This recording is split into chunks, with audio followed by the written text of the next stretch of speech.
Hello everyone, welcome back to my channel. मैं हूं भारती और आज आप लोगों के लिए लेकर आई हूं कहानी heartless mafia the dangerous man का एपिसोड नंबर 24। तो चलिए ज़्यादा बातें ना करते हुए हम कहानी के अगले भाग की तरफ बढ़ते हैं। आदेश लंबी लंबी सांसें लेते हुए बस अपूर्वा को देखे जा रहा था। अपूर्वा गुस्से में थी, लेकिन गोली चलने की वजह से वो थोड़ा डर गई थी। उसने झटके से अपना चेहरा आदेश के हाथों से छुड़ा लिया और एक कोने में सिकुड़कर बैठ गई। आदेश वहां से बिना कुछ कहे चला गया। वो जैसे ही उस एरिया को क्रॉस करके तहखाने से बाहर निकलता है, वैसे ही उसके फ़ोन पर मैसेज आता है। मैसेज पढ़ने के बाद उसे गुस्सा आने लगा। तो डॉक्टर मेरे भाई से मिलने गया था? मतलब तूने मेरे भाई को परेशान करना बंद नहीं किया तो ज़रूर अपनी बेटी को खोजने के लिए आया होगा, लेकिन इस बार तुझे तेरी दोनों बेटियां नसीब नहीं होंगी।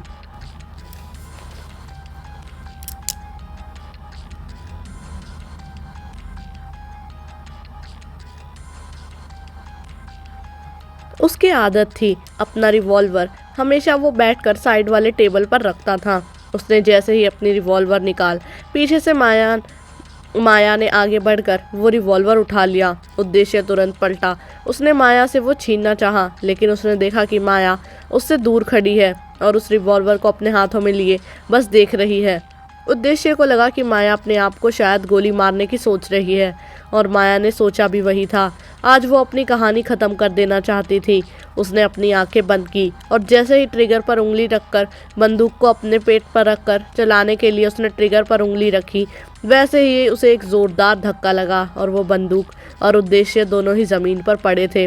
बस फ़र्क इतना था कि बंदूक थोड़ी दूरी पर गिरी थी और ज़मीन पर माया और उस पर उद्देश्य। माया की आंखें डर से बंद थी, क्योंकि बंदूक की गोली तो निकल चुकी थी, पर ज़रा सा भी उसे ध्यान नहीं था कि ये गोली उसे लगी है या उद्देश्य को।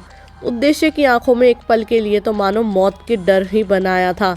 उसने तुरंत नीचे की ओर देखा, तब जाकर उसे शांति मिली कि माया को कहीं भी गोली नहीं लगी। उसका चेहरा और माया का चेहरा बिल्कुल करीब था। माया की मोती जैसी आंखें बंद थी, जिन्हें उद्देश्य घूर रहा था।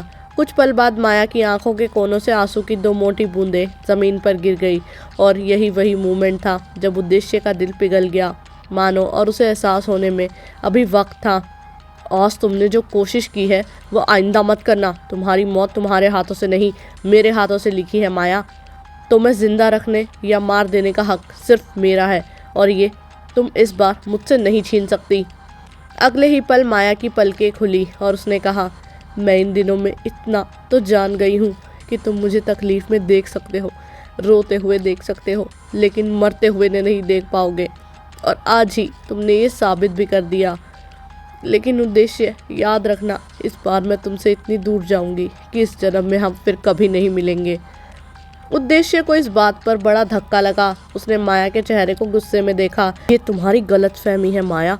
मैं तुम्हारे बाप से साफ कह कर आया हूँ, वो तुम्हें देख तो पाएगा लेकिन जिंदा नहीं, मरा हुआ, और वो भी आखिरी बार। और यही तुम्हारी स्टोरी का अंत होगा। माया की आंखों के कोनों से फिर से आंसू बह गए और उसने कहा, तुम मेरे पापा से मिले, उन्हें कुछ मत करना। वो मुझसे बहुत ज़्यादा प्यार करते हैं, उन्हें अपूर्वा को लौटा दो। उद्देश्य उसके चेहरे में इस तरह खोया हुआ था कि अब उसे माया के कहे गए किसी भी शब्द का जैसे कोई असर ही नहीं था। उसकी भीगी पलकें जो अब जाकर पूरी खुली थी, और नम आंखें जिन्हें वो लगातार देख रहा था, वो देख पा रहा था कि उसने माया को अंदर से लेकर बाहर तक पूरी तरह तोड़ दिया है। माया पूरी तरह टूट गई है। उसकी आंखों से बेखुदी में ये देख रहा है। उसे खुशी थी कि वो जिस तरह माया को देखना चाहता था उसने उस तरह माया को देख लिया, लेकिन उसके प्लान में ये भी तो था कि वो माया को एट द लास्ट जान से मार देगा। लेकिन ऐसा क्यों हुआ कि जब आज माया ने खुद को मारने की कोशिश की तो वो उसे बचाने के लिए भागकर आगे आया, और उसे पूरा एहसास भी था कि उसने क्या किया। आज भी वो जिंदा है या वो पुराने सिद्धार्थ के साथ दफन हो चुका है। माया की आंखों में देखते हुए वो धीरे धीरे मदहोश होने लगा था। धीरे से उसके हाथ माया की पट्टी पर बंधे हुए थे। उसे आगे के बालों को पीछे कर माया को उसकी आंखों में इस तरह देख रही थी, बिना पल गवाए। एक झटके से उन दोनों का चेहरा एक दूसरे के करीब हुआ और दोनों के होठ मिलने ही वाले थे कि उद्देश्य का फ़ोन बज गया। उस पर आदेश का कॉल आ रहा था। उद्देश्य तुरंत अपने होश में आया और माया भी उद्देश्य के झटके से उठकर खड़ी हो गई। उसके उठते ही वो तुरंत बेड के पास रखे अपने फ़ोन के पास चला गया। माया ज़मीन से उठकर सोफे से टेक लगाकर बैठ गई। आगे इस कहानी में क्या होगा जानने के लिए सुनते रहिए कहानी heartless mafia the dangerous man. उम्मीद करती हूँ कि आप लोग को ये एपिसोड जो है वो पसंद आया होगा। अगर आप लोग को ये एपिसोड पसंद आया तो वीडियो को लाइक करना, चैनल को सब्सक्राइब करना बिल्कुल भी ना भूलिएगा। बाकी जब तक नेक्स्ट एपिसोड आता है तब तक के लिए बाय एंड टेक केयर।